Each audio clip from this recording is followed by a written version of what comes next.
Hi, I'm Yvonne Balsa with Speak NJ. My guest this evening is Laura DiPinto of Bayonne. She is doing a petition drive to be on a ballot in November.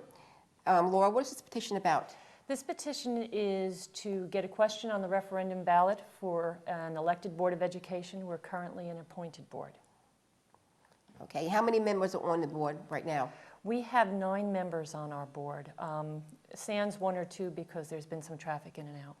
So presently, the mayor appoints the board and there's no input at all, okay? Yep. How many signatures do you need to be on the ballot? I need approximately 2,200 signatures. Out of a population of what for Bayonne? Bayonne is about 60,000, Okay. give or take. So you need approximately 15% of the eligible voters. Okay.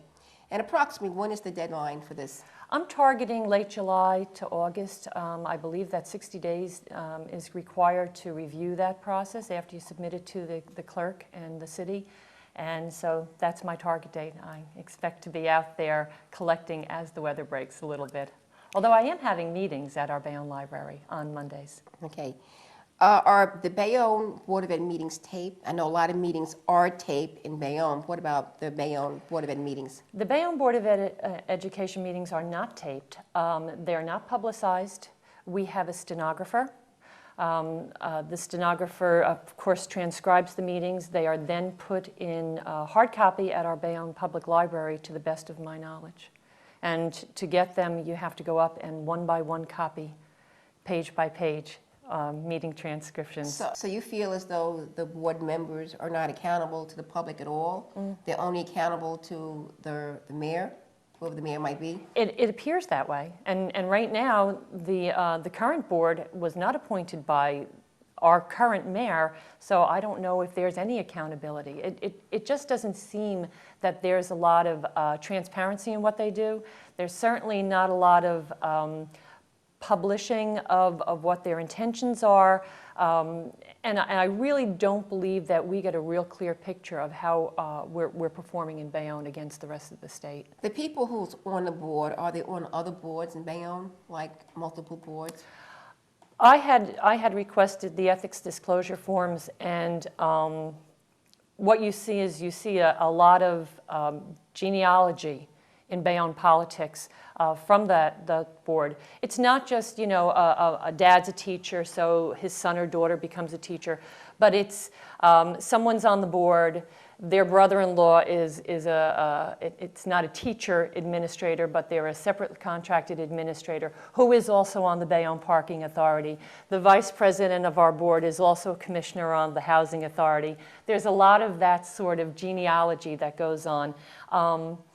And it kind of walks that fine line of you know, whether there's substantial ethical issues going on there. So there's a lot of inbreeding. Oh, absolutely. Political inbreeding. It's political inbreeding, absolutely. Okay, well, you talk about dollars. In Jersey City, we pay 13% of the Board of Ed cost. What's the cost in Bayonne? Bayonne's, our property taxes go 50% of our property taxes go to our educational system. Okay. That's a fairly high amount. Our average property tax bill in Bayonne is about $7,100, $7,200. So 50% of that is going towards education. And we're looking at probably another $1 per 1,000 assessment increase this year. Just for the Board of Ed? Just for the Board of Ed. But I understand from the papers that Bayonne is supposed to get more money from their state. Well, I don't believe that that's going to have an impact on our tax base. So if you're getting more money, your city's getting less money because the city's becoming more wealthy in terms of residents. The papers say Bayonne's getting more money, yet the Board of Ed funding locally is going up. Well, It doesn't make sense. no, it doesn't make sense. Okay, I have a question from a parent in Jersey City, and she said this to me. She said, well, we have an elected board in Jersey City, and she also says, well, why is that better than an appointed board in Bayonne? Well, she says in Jersey City, you have the teachers' union basically running the board. You're going to have political motivations on either an elected board or an appointed board. With an appointed board, you have no choice. In an elected board, if you really are unhappy with the constituency of that board, you can vote them out. And you maintain a certain amount of control. Of course, that requires that people take responsibility and start to become active in their community, and that's a key. If you feel that people are being run, well, then you have an opportunity to run yourself. Or you have an opportunity to have somebody else run. Or, you know, a group of concerned parents or concerned citizens can say, hey, listen, this is not the best way to do things, and they can raise the issues and bring these issues up. You have some recourse. When you have a politically appointed board, you have virtually no recourse. Okay, a question I want to ask you talked earlier was about the children's and their scores. How are they doing? Well, in 2006, on average, this does not take into consideration demographics. It doesn't take into consideration, or actually it just levels the playing field.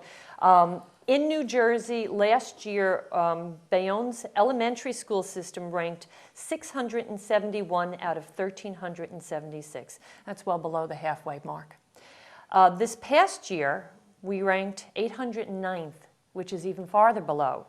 On average, our SAT scores in the high school are about 50 points below the state average on every single segment of the SATs.